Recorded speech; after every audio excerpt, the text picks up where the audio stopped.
Hola.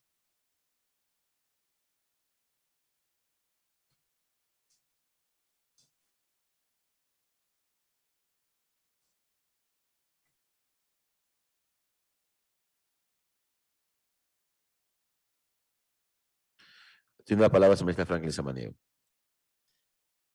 Muchísimas gracias, señor presidente, compañeros y compañeros asambleístas. Quiero iniciar enviando un saludo a todos los ciudadanos que nos acompañan en el debate de este tema de suma importancia para el país. Aprovecho para agradecer a todos los ciudadanos y ciudadanas que apoyaron el proyecto político de la Revolución Ciudadana el domingo pasado. Gracias a todos, a todos los amplios sectores a lo largo y ancho del país que creen en el progresismo y que apoyaron nuestra propuesta. Asimismo, llamar a quienes todavía tienen odio en el corazón, en sus palabras y en su accionar, de que ese no es el camino para poder resolver los temas del país. Nosotros tenemos una posición y una propuesta clara, y quienes siguen albergando odio en sus expresiones no le hacen un bien a la sociedad, al país, para poder salir adelante. Quienes parece que están en un ático pensando en cómo plasmar su odio, su rencor, esa situación tenemos que desterrarla para que el país pueda desarrollarse. Yo quiero, antes de referirme específicamente al proyecto de ley, hacer eco de todas esas denuncias ciudadanas. Aparentemente, luego del proceso electoral, nadie ha dicho nada. Hoy se reflejan estas denuncias, que luego de las elecciones del día domingo se subió ya el precio de los combustibles. Se subió ya el precio de los combustibles. Es importante para la memoria colectiva recordar que en el año 2019 un pueblo organizado luchó y resistió contra el decreto 883, que liberaba los precios del combustible. Es importante recordar aquello porque en el año 2020, en medio de lo más duro de la pandemia, el desgobierno de Lenín Moreno liberalizó el precio de los combustibles y del gas. El día domingo sentimos un incremento y se anunció que se fijarán los precios de los combustibles los primeros 15 días de cada mes. Eso es precarización de la vida. Eso es una traición al pueblo organizado que se movilizó en octubre del 19. La memoria de los pueblos es uno de los legados más importantes para las futuras generaciones. Un pueblo sin memoria es un pueblo sin historia. Entonces, quería señalar este elemento que me parece sumamente importante porque para allá avanza el neoliberalismo. Además de violar la Constitución, ya refiriéndome a este proyecto de ley, está muy lejano a defender la dolarización. Por el contrario, pone en riesgo la misma. Ya lo han dicho varios compañeros asambleístas que me antelaron en la palabra. Las reformas tienen el afán de precautelar los intereses de la gran banca privada, y ahí no vengan a comernos al cuento. Impedir que el gobierno nacional pueda destinar recursos a la economía para su reactivación. Impedirán que la regulación genere alivio financiero a los hogares y a las empresas deudoras. Además, que las personas y las empresas puedan pagar sus deudas. Incluso es necesario para la salud de las propias entidades del sistema financiero, que requieren de poder recuperar sus activos para seguir colocando créditos y haciendo su negocio. Quiero señalar que esta medida sí ayudaría a paliar la difícil situación actual. En relación al proyecto de ley, quisiera señalar algunas preocupaciones ya muy puntuales. Quiero, en relación a estas, la primera, que se refiere a la conformación de la Junta Política y Regulación Financiera, el artículo 8, y la Junta Política Monetaria en el artículo 39, y la eventual inconstitucionalidad de sus decisiones. Bueno, en relación a esto, a la conformación de las dos juntas, quiero señalar que como todos sabemos, la Constitución de la República no debe leerse por separado, tiene que leerse de manera integral para poder comprender sobre todo la arquitectura del Estado.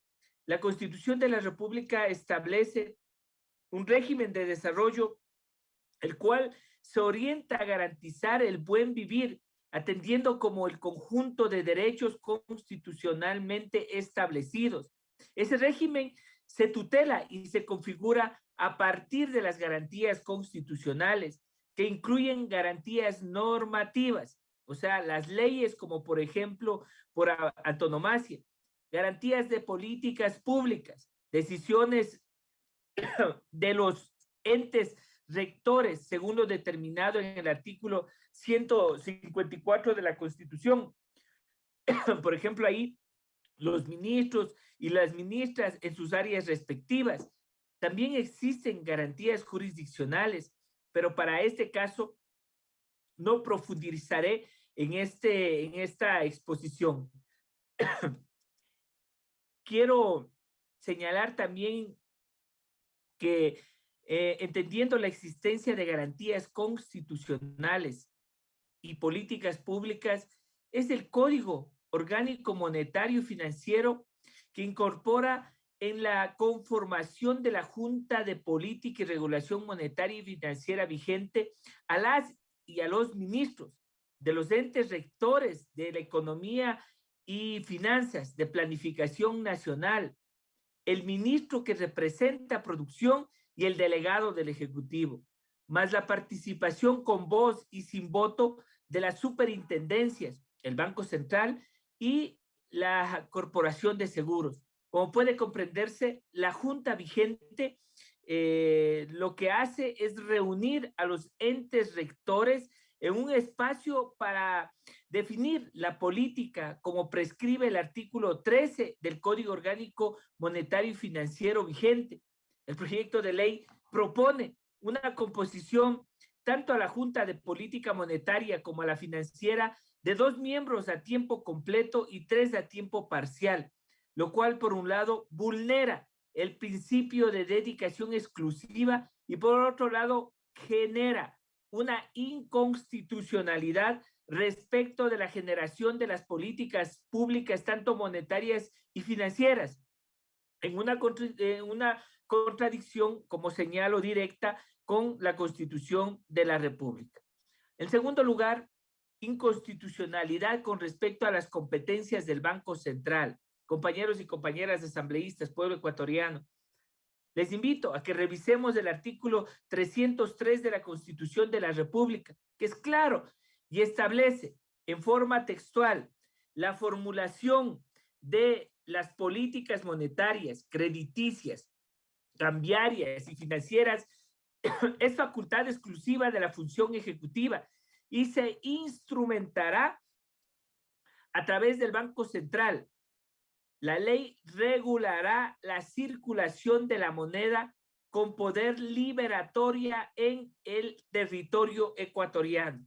Es decir, compañeros y compañeras asambleístas, pueblo ecuatoriano, es clarísimo. El Banco Central instrumentará las políticas monetarias, crediticias, cambiaria y financiera que genere la función ejecutiva, mientras el artículo 19 del proyecto de ley, violentando el texto constitucional, establece en forma textual, y leo, entre comillas, la instrumentación del régimen monetario le corresponde exclusivamente al Banco Central del Ecuador. Es decir, solo se circunscribe a la instrumentalización de la política monetaria, cuando la Constitución establece la instrumentalización de la política monetaria, crediticia, cambiaria y financiera.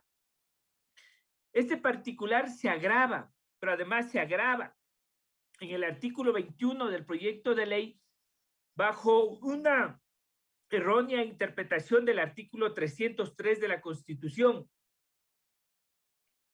Nuevamente se señala, y una redacción que a mi criterio es dolosa, se limita nuevamente al Banco Central únicamente a la instrumentación de la política monetaria. Y dolosamente, insisto, se hace una finalidad de coadyuvar el sistema con el sistema financiero. La misma interpretación inconstitucional se la introduce en el artículo 31 del proyecto, cuando limita las funciones del Banco Central solo a instrumentar la política en el ámbito monetario. Adicionalmente, tengo una tercera observación, la autonomía del Banco Central. El proyecto de ley se establece en forma textual que la Junta Monetaria y Regulación Monetaria es el máximo órgano del gobierno del Banco Central del Ecuador, sumado a las inconstitucionalidades anteriormente señaladas en el artículo 39 del proyecto de ley, afecta a la autonomía del Banco Central. Y en esa afecta además a la instrumentalización, o sea, la materialización de una política de Estado en las áreas que constitucionalmente establece el artículo 303 de la Constitución de la República.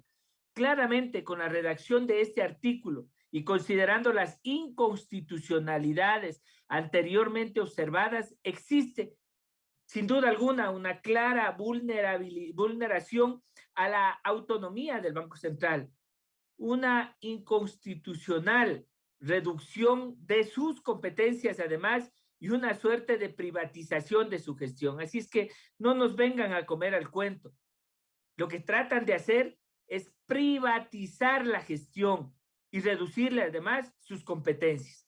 Finalmente, compañeros y compañeras, parece importante señalar que el gobierno de la desinstitucionalización del Estado, como ha sido el peor gobierno de la historia, existen discursos que pretenden justificar esta reforma inconstitucional, como queda demostrado, argumentando institucionalidad, cuando este gobierno ha sido el de la desinstitucionalización.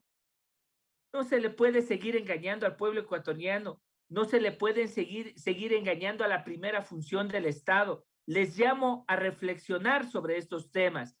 Jurídicamente, este análisis plantea algunos elementos, quedan otros todavía que por falta de tiempo no lo voy a exponer y que los pasaré por escrito de ser del caso a la comisión. Es por todas estas razones expuestas y para proteger realmente la estabilidad económica del país, que la única postura consciente es el archivo de este proyecto de ley inconstitucional, dolosamente privatizador y profundamente riesgoso para la economía familiar, por lo que nuevamente apoyo la moción de la asambleísta Lira Villalba y nuevamente quiero decirles a todos, el odio no nos va a llevar a salir de esta crisis. Tenemos que pensar en todo lo que estamos analizando y aprobando, porque además tenemos que garantizar la salud, la educación, tenemos que garantizar la reactivación económica. Y este proyecto de ley, tal cual la ley de apoyo humanitario, no va a cumplir el objetivo de su denominación, ley de fortalecimiento de la dolarización. Como decía, que no se puede seguir engañando al pueblo ecuatoriano. Muchas gracias.